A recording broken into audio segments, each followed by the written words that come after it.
welcome to the West Ham Transfer Rumours Show, but there's no pink book today. We are binning the pink book because I'm not giving the rumours. Gonzo, you're not giving the rumours. No. It's our guest. We've got Dharmesh from Sky Sports. How you doing? Oh, good morning. Really, really good to be here. Are you expecting rumours from me, are you? I was going to give you a few bits that hopefully aren't rumours. Well, we'll take anything. We'll take anything. Right, well, let's start with the big one, the centre-back. We were linked to Milenkovic for ages. In the last week or two, it seemed like it was close to getting done and sort of just disappeared. What's the latest and what's happened? As it stands, it doesn't look like it's happening, that one for Nikola Milenkovic from Fiorentina. Like yourself, the information we were getting at Sky was that it was very, very close. And I think there was a deal to be done there. But it's very interesting why the information I got, why it didn't happen. And it kind of illustrates what's happening at West Ham just now, in that it was David Moyes' decision. The final decision rested with him because the deal was there to be done, but it was left to Moyes. And Moyes actually said, 100%, I'm not 100% convinced that he's going to be right for our squad at this moment in time. Nothing against the player, but this is how much detail David Moyes appears to be going into when he's doing transfers. And the difference between the second spell of David Moyes and the first spell, which I'm sure you West Ham fans will be very, very well aware of, is the amount of hands-on he has now with player recruitment, and that he is having the final say. David Sullivan is the financial guy. He's the owner of the club, the co-owner of the club. He will do the finances of the deal, but the actual player selection and the final player recruitment is being left to David Moyes. So they are after a centre-back. It looked like Milenkovic was happening. And I know there was a real buzz on social media when West Ham fans thought it was going to happen. And then when it didn't, there's obviously that bit of a downturn amongst the fans. Why are we not signing him? What's wrong? Is it the money? Well, I don't think it was. I think the deal was there to be done. It was just a decision from David Moyes, who decided, actually, no, he's not 100% right. Have you got any idea, though, why it comes to sort of the 11th hour and then the manager pulls the plug and this wasn't sort of scrapped? How come it's got so far into negotiations before David Moyes turned around and said, actually, that's not the play for me? Well, the thing is, Geo, I think sometimes it looks like it's the 11th hour, but we might not get some of the information until maybe a week after they decided, actually, we're not going to go ahead with this deal. It just might look like in the public domain, because there was no news coming out about it, is this deal going to happen? And then it soon becomes clear, actually, this deal probably isn't going to happen. Why not? What happened? I thought it was all done. Well, that might have been decided a week before. And in the intervening week, who knows? David Moyes and the recruitment team at West Ham United might have been working on another transfer that we might find out about in about 3 or 4 days' time. So I'm not got any information on that, by the way, just before you ask. But that's what happened with Milenkovic. But I think it does illustrate that David Moyes is very much in control of who goes in and who goes out in that squad. Staying on the centre-half subject for now, initially, and I understand you were a large part in breaking the initial story, Zouma was on, then Zouma was off, almost permanently. Zouma linked with Tottenham as well, and now it appears that the link with Zouma is back on again. Have you got any information on that at all, please? It hasn't ever been fully off, as far as I'm aware. It's just been the degree of how far they were willing to go to try and get him. Now, there's definitely an interest. The two fundamental things, though, that still haven't been sorted out were the fee.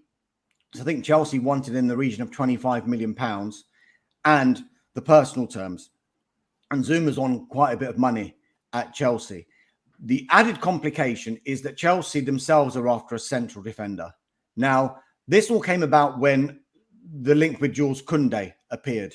And one of the deals that Chelsea were proposing for Sevilla was to send Kurt Zouma to Sevilla as part of that deal. So Zouma plus cash for Koundé. But then it emerged that Zouma wanted to stay in London. He wanted to stay in the Premier League. That was his ideal preference. He hadn't ruled out going abroad, but his preference was to stay. Hence, then, the links with West Ham and the interest from West Ham came along. Now, there are two fundamental parts of a transfer. We know that, the fee and the personal terms. They can be overcome at some stage because you have negotiating between the clubs, of course, and you have negotiations with the player. I just wonder, the reason I'm saying it might not be completely over is because there's, less than 2 weeks left as we record this of the transfer window. Now, if Chelsea do go out and get another central defender, then Kurt Zouma is going to be in a position where he's down the pecking order without a new player coming in anyway. He's going to be further down the pecking order. He's then going to have to make a decision. The added complication to that is he's got 2 years left on his contract.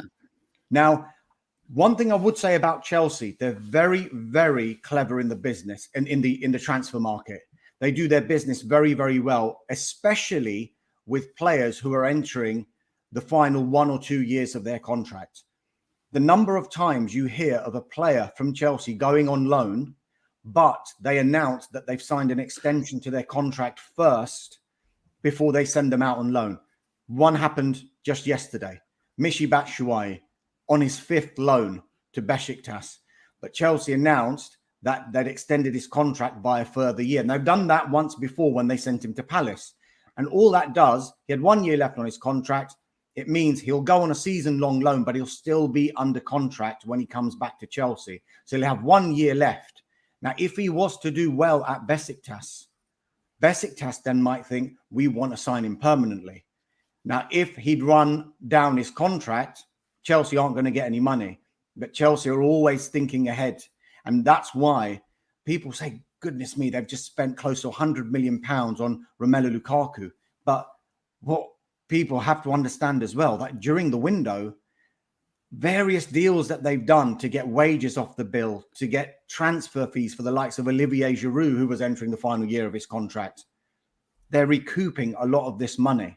So what potentially could happen, and this is, I'm not saying this is on the cards, but it wouldn't surprise me if the later we get into this transfer window, with Kurt Zouma having 2 years left on his contract, if he then decides, I can't get a permanent move anywhere, and I don't think I'm going to play at Chelsea, but I want to stay in the Premier League. I just wonder whether West Ham will go in later and try and do some sort of loan deal with Chelsea, maybe a loan with an option, a loan with an obligation. But don't be surprised if Chelsea would look into extending Zouma's contract just for that further year, so that if he was to go on a season-long loan, he wouldn't come back with just 1 year left on his deal. He'll come back with 2 years left on his deal. But look, this is no inside information or anything like that. This is just simply how Chelsea sometimes do their business. And from the outside, you've got to say that they always seem to do it very well, because you always hear these other clubs, particularly clubs like Manchester United and Arsenal, who particularly during this transfer window are finding it very difficult to release some of their players, to create squad space, to free up wages, particularly Arsenal. There are about 6 or 7 players who they'd be prepared to listen to offers for. And they seem to be entering the final 1 or 2 years of their contract. It doesn't seem to happen with Chelsea so much. That's a great shout. Fantastic. Right, enough about defenders. West Ham fans are crying over a striker. We've got Mikel Antonio. Jamaica have confirmed that he's registered. He's ready to go to Jamaica, which means lots of international caps for him as well, which puts probably more pressure on West Ham to sign a striker this window. But unlike the centre-back area, there's not been much noise. We're getting a bit concerned. Can you reassure us, or are you going to worry us a little bit further? Can't reassure you. I'm sure they'll be in the market. They'll be in the market for a striker. Jesse Lingard, of course, he could play in that position. He's more a forward player. He is a player still that West Ham are looking at. I mean, Stuart Pearce has said as much. The ball is in Manchester United's court. It's up to them. But of course, we would love Jesse Lingard to come back. Look what he did in the second half of last season. The complication there, once more, is that Lingard has entered the final year of his contract. And for him, he's in a great position because he has been told by Ole Gunnar Solskjaer, number one, that he's in his plans. Now, I'm a little bit dubious about that, considering the number of players that United have got. But one thing that might work in West Ham's favour is the fact that, look, Jadon Sancho, of course, has arrived. The one thing not working in West Ham's favour so much, and which is why I think Solskjaer has said that Lingard forms part of his plans, is the injury to Rashford. Now, could I see a situation where West Ham get Jesse Lingard in this transfer window? Yes, it's possible. Will West Ham try to get Jesse Lingard in this transfer window? Yes, of course they will. We know they love the player. Is there a possibility that Jesse Lingard stays at United? Of course there is. And the situation with the timing of Rashford's injury, I just wonder if Solskjaer is thinking, let's keep Lingard in the squad so I've got as many attacking options as I can have until Rashford returns from injury. Now, unfortunately for West Ham, Rashford isn't going to return from injury while the transfer window's open. So I just wonder whether if Jesse Lingard stays at United at least until the end of this year, and he finds out then that he's not getting as much first team action as maybe he thought he would when Solskjaer said, you're part of my plans, maybe we'll have the same situation as we had last season when in January, West Ham went in for him again. But then United will have a decision to make. Will they then look to try and sell him permanently or extend his contract by a further year, as we've been talking about, like what Chelsea do, to protect Lingard's value? But I think as we record this, it's only been one signing, I think, for West Ham so far in this window. That's the goalkeeper, Alphonse Areola.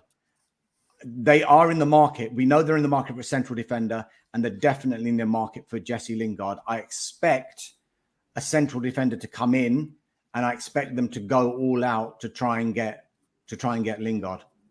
Speaking of Jesse Lingard, you were on air in January. January transfer window came and went. You were on air with the Jesse Lingard thing. What was that like being involved, breaking it on Sky Sports News and stuff? So January transfer windows are notoriously difficult, not only for clubs but for the media as well, because the clubs, in an ideal scenario, they want to do all of their business in the summer, and occasionally the January spending can be looked at, is this a panic buy? You're obviously going to get loads of exceptions. Jesse Lingard for one. Bruno Fernandes was signed in a January transfer window for Man United, and they both did. I think they did quite well, didn't they? But with the Lingard one, it was great because I had a contact close to the player, and Carve, my colleague, who you see on Sky Sports News as well, he had a contact around the West Ham side. And it just so happened when we were doing one of the transfer shows that between 7 o'clock and 8 o'clock on that particular night, I was getting text, he was getting text, and it ended up being a little tennis match. Oh, I've just got this. And the text I got was confirming what he was getting. Then I'd get a text, and what I was getting, he was getting confirmed as well. And by the end of that show, Lingard was effectively very, very close to putting pen to paper on a deal to sign for West Ham. So when things like that happen, especially when it's live on air, I've got to say, I've been at Sky for like 23 years now, but I still buzz when things like that happen, I have to say. Are you when that's going on, just to digress slightly, you're going live and the information's coming through. Have you sort of got your phone in your back pocket and you can sort of feel it vibrating? You're thinking, hold on, what's going on? What's going on? No. So it's on silent and the vibration thing is off, but it's on the table. So if it lights, you must be looking constantly, right? Yeah. I mean, Carve can talk quite a lot, so I can glance on it. Sure. Quite a bit. So, Yeah. What camera are we on? Right. Okay. Look at my phone. Exactly. Just quickly, Dharmesh, is you going on about the tips and as the information comes through, is information harder to get under David Moyes than it was previously, because he seems to like to keep a bit of a closed shop, really? So, I mean, Carve was getting a lot of West Ham stories. I think the information has been less forthcoming. You're right, since Moyes has been there. And I think West Ham fans quite like that idea, to not have everything being played out in the media, which is a good thing. But we can still get West Ham stories because the selling club or the buying club might want it out there that there's a deal potentially to be done. So sometimes it might not be in West Ham's interest to have that story out, but then you've got to think about the selling club as well. They might want that story out to generate a little bit of other interest. They might have, or the agent of the player might want something out. But then you go into a whole other realm of things that you have to be careful of when you get stories from agents and clubs and things like that. One thing our viewers will be wanting us to ask, so we've got to ask on behalf of the viewers, have you got any idea of what West Ham's transfer budget is? Because there's been a discrepancy, if you like, on reports from the West Ham fan side of things. So we're just wondering if you've got any idea what the number is. I don't know. And if you were to even broach that subject with West Ham United, it's not in their interest to say what the budget is. Just say it was 100 million. A selling club would say, oh, well, just add another 10 million and West Ham United have got 100 million to spend. Just to digress a little bit, if you think about what's happening with Tottenham and Harry Kane just now, it wouldn't surprise me if Tottenham are looking for other strikers, regardless of whether Kane stays or not. But for two reasons. A, they probably need one. But B, they don't want to do a deal or start a new deal after Kane has left, potentially for 150 million pounds. Because if you're selling to Tottenham, the first thing you're going to do is, oh, you got 150 million quid burning a hole in your pocket. And then a player who's worth 30 million, who knows, you could try and sell him for 40 million because Tottenham suddenly have got a lot more money. Just finally, Dharmesh. I answered that question, didn't I? I don't know. No. Right. If you don't know, you don't know. In a weird way, that's a good answer. I think I'd probably prefer you didn't know than you were like, yeah, actually, hang on a minute, we've got it right here. I think it's safe to assume we don't have 100 million. That being said, but I don't. You just used it as an example. What are your expectations for West Ham in this transfer window? What would you think that we might possibly do when you're wearing I guess you're wearing a yellow tie or something on transfer deadline day? Well, and we don't wear the ties anymore, actually. Okay. And it was only Jim White who was actually the wearer of the yellow tie. And he's not working at Sky Sports News anymore. So that'll be a lot different deadline day, actually, without Jim. But I think West Ham will be busy for the last 2 weeks. I think we know the areas that they want to strengthen.